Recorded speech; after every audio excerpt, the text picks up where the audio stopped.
Okay. On today's episode, I'm going to say niche bands you should know about. Um, what I mean by niche is I just think they're in their own perspective, their own genre. My face looks greasy right now because I always put coconut oil on it after the shower. It'll eventually look non-greasy. It doesn't affect. It's really good for your skin. But anyway, so the first band I'm gonna speak of is Top Jimmy and the Rhythm Pigs. Um, I'm not supposed to say. I'm sorry. I mean, they did traditionally do kind of like blues, Americana, roots music. They were in that movement, but realistically, like the guitar style, said differently. His name was Carlos Guitarlos. Absolutely fabulous. He did some really crazy stuff, and so they were able to cover the songs, sustain the integrity, but also generally do it better than the original. I'm not going to really speak too much on them because even though I consider them a niche, whatever. The next band I'm going to speak of is the Gun Club.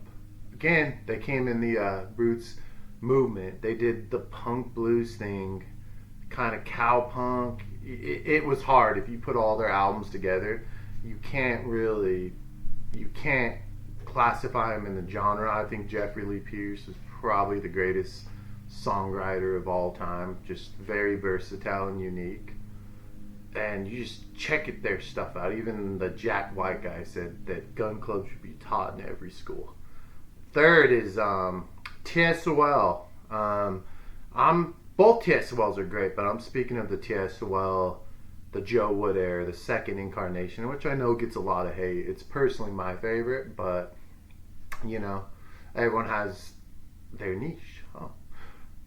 I just they people say they're death rock, people say they're rock, blues, punk, 80s metal.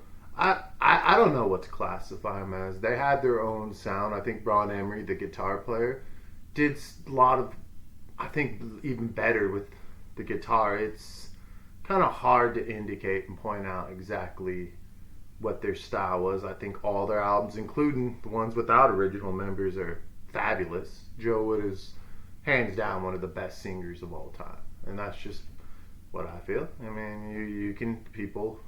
There's a divide there. It's like a political right-left thing, but TSOL Jack, TSOL Joe Wood. I think they're both great. I think they both did great things. Excuse me. Another band. Again, these are kind of obscure niche bands that just I'm not one of those people that went out of his way to be like, oh, I'm gonna find music no one knows about. It just kind of happened going to record stores in my early 20s, even teens. Flower Leopards. Flower Leopards with Shane Inholm. I think he's like one of the only surviving members. This is actually his solo album. You probably can't see Divine American Pride. That's just a guy you got to look up anyway. Very interesting fella. But the Flower Leopards, a lot of these bands kind of came in the punk scene in LA-ish area, and so they would play the La Grande, I think it was called, and so it was just a variation of bands, and people would assume, oh, because the punk bands came big out of it, they were a punk, but they were, I don't know, they were folky in a plugged-in way, bluesy, rock and rolly. They had their own sound, very, very dark subjects too, like of the time.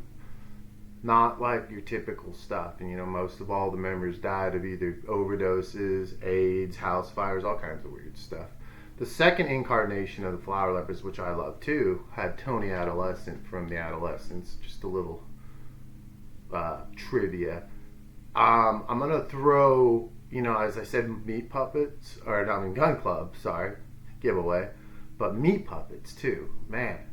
They're not one of their albums like the Gun Club ever sounds the same, and you don't know what to expect. They called them at first cowpunk, psychedelic punk. There was a term for that. I can't remember, like psychadaisy or something like that. But they just, man, it's mind blowing. You can't categorize them in any subject at all. It's just like whoa. And I'll even throw Rich Kids on LSD. I mean, They could be thrash, metal, punk. I don't know. It just alone their guitar phrasing just crosses genres. There's just they categorize them under nardcore kind of, which is kind of like a skate punk crossover metal thing. I think they didn't have anything else to put them under because there was really, yeah, their roots are in punk, but I mean, listen to their album. It's crazy, even jazzy bass parts. Like they were insanely good musicians. The Cruzados. That was with Tito Larvia, who was in the Plugs. Again, it's like almost it's like Mexicana blues, rock, even some pop in there, even some like death rock, I would say, but not like all negative and focused around death. They had two insanely good guitar players, Marshall Roner, who later, I've said in another video, went to TSOL, took Ron Emery's place. But I just think these are bands you should check out. You could find most of their stuff on YouTube. And I said, I all the time listen to music outside the genres. I talk a lot about punk, but I listen, and it really expands if you're an artist or even if you're a consumer. You know, there are things you wouldn't know that you like. Like I never in a million years when I was in my teens thought I would like country, but absolutely love country or even blues for that matter. And I realized even my playing, I'm like, I'm more like these guys. I'm like, I'm just gonna play without a metronome, out of sequence, out of cadence, as they say.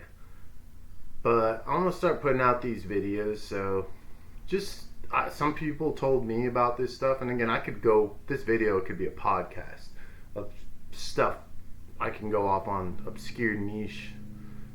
And I say that again, niche is just, I don't never think they ever quite fit in with the genres that they toured with or labels and those are just a few. But anyway, y'all have a good day.